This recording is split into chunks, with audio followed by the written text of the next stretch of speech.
Congress party में मुखर नेता हैं, उनकी आवाज़ को दबाने का एक प्रयास है।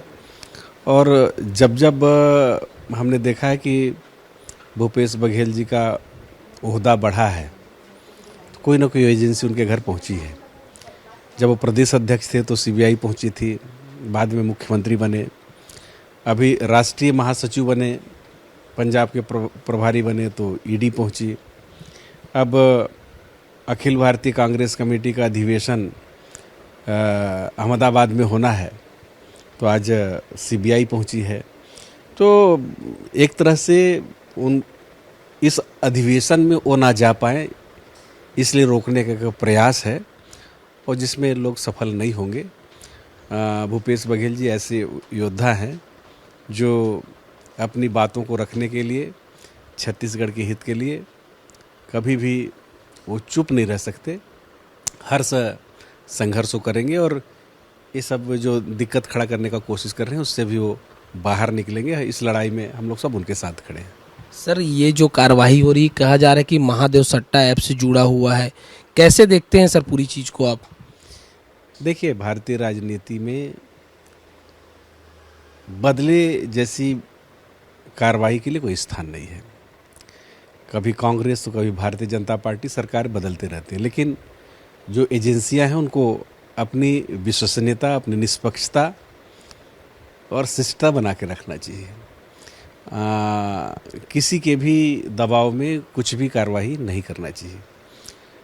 आज कांग्रेस विपक्ष में है तो तमाम विपक्ष के नेताओं के ऊपर कार्रवाई हो रही है, और कल ही कांग्रेस जब सरकार में आ जाएगी तो आप लोगों से नज़रें मिलाने लायक रहेंगे। कम से कम ये स्थिति तो बना के रखें। तो क्या कांग्रेस पार्टी इसका विरोध करेगी आने वाले दिनों में? बिल्कुल, ये तो अब बच्चा बच्चा जान रहा, जनमानस में चर्चा है कि कभी सीबीआई पहुंची, इसके बाद फिर ईडी पहुंची, फिर सीबीआई पहुंची, तो लोगों में एक मानसिकता बन गया है, और लोग चर्चा करने लगे हैं कि केवल दबाने का प्रयास है, और इससे ज़्यादा कुछ नहीं है। तो आपने सुना, पूर्व मंत्री अमरजीत भगत हैं, कह रहे हैं कि जो बदले की भावना से कार्रवाई की जा रही है, आने वाले दिनों में इसका परिणाम भी देखने को मिलेगा। कैमरा पर्सन दुर्गेश साहू के साथ खोमन साहू, विस्तार न्यूज, रायपुर। इस मामले से जुड़ी हुई बड़ी खबर यह है, अमरजीत भगत का बयान सामने आया है। सीबीआई की इस बड़ी कार्रवाई पर बदले की भावना से कार्रवाई की जा रही है, यह अमरजीत भगत का कहना है। भूपेश बघेल का कद बढ़ा है, और भूपेश बघेल का कद बढ़ने पर यह बड़ी कार्रवाई की जा रही है। तो बदले की भावना से कार्रवाई की जा रही है।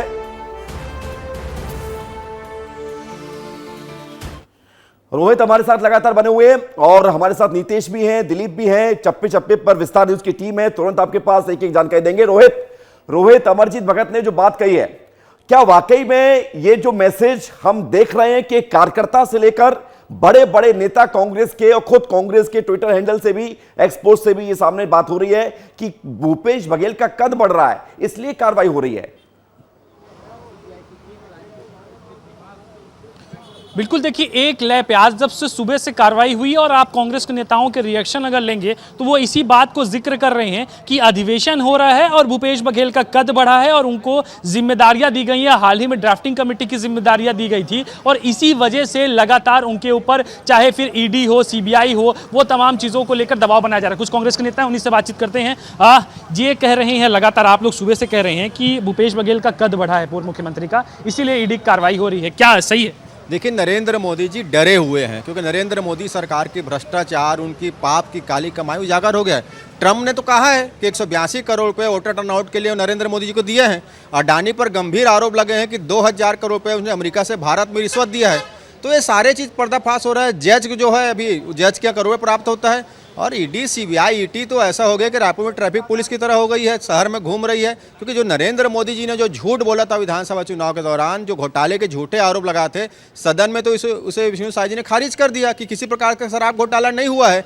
तो भाजपा के पास बचता क्या है? ये सिर्फ चरित्र हनन की कार्रवाई है, और षड्यंत्रकारी जो भाजपा है उसे एक षड्यंत्र है ये। नहीं, कुछ सबूत मिले होंगे, क्योंकि देखिए 25 जगहों पर एक साथ रेड करना, इतनी बड़ी टीम का आना, कुछ तो इनपुट मिले होंगे ना? कोई इनपुट नहीं है, ये नरेंद्र मोदी जी के झूठ को बचाने के लिए कार्रवाई कर रहे हैं। ईडी के बीच छापा मारा था, उनके हाथ में कुछ भी नहीं आया था। सीबीआई के मामले में कोर्ट ने खारिज कर दिया था, भूपेश बघेल जी को डिस्चार्ज कर दिया था। इससे भाजपा तिलमिलाई हुई है कि भाजपा ने जो षड्यंत्र रचा था, नरेंद्र मोदी जी ने जो छठी माँ के झूठ बोला था, उसको सच कैसे साबित करें। और ये सच साबित करने के लिए आ रहे हैं, लेकिन सत्य जो है कभी भी झूठा नहीं होता है, असत्य झूठा होता है। देर हो सकता है, दूर नहीं हो सकते हैं। न्यायालय पे पूरा भरोसा है।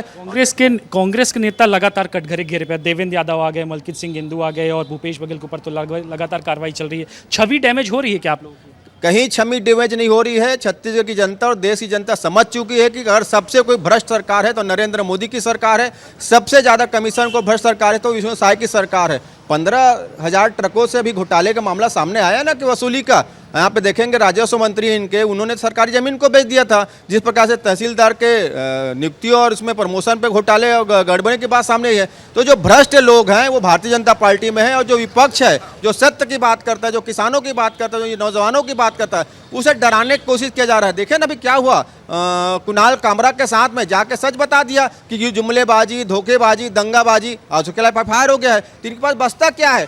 FIR कर दो, CBI को भेज दो, ED को भेज दो। अरे भैया FBI से भी बात कर लो, क्योंकि ट्रंप ने कहा है कि नरेंद्र मोदी जी ने 182 करोड़ रुपए वोटर टर्नआउट के नाम से लिया है, इसीलिए महाराष्ट्र में 35 लाख मतदाता शायद बढ़ गए होंगे। इस पर समझ में आ रहा है। बिल्कुल, देखिए कांग्रेस नेता है और ये कह रहे हैं कि विपक्ष सत्य की आवाज उठा रहा है, इसीलिए भ्रष्ट लोग कार्रवाइयां करवा रहे हैं।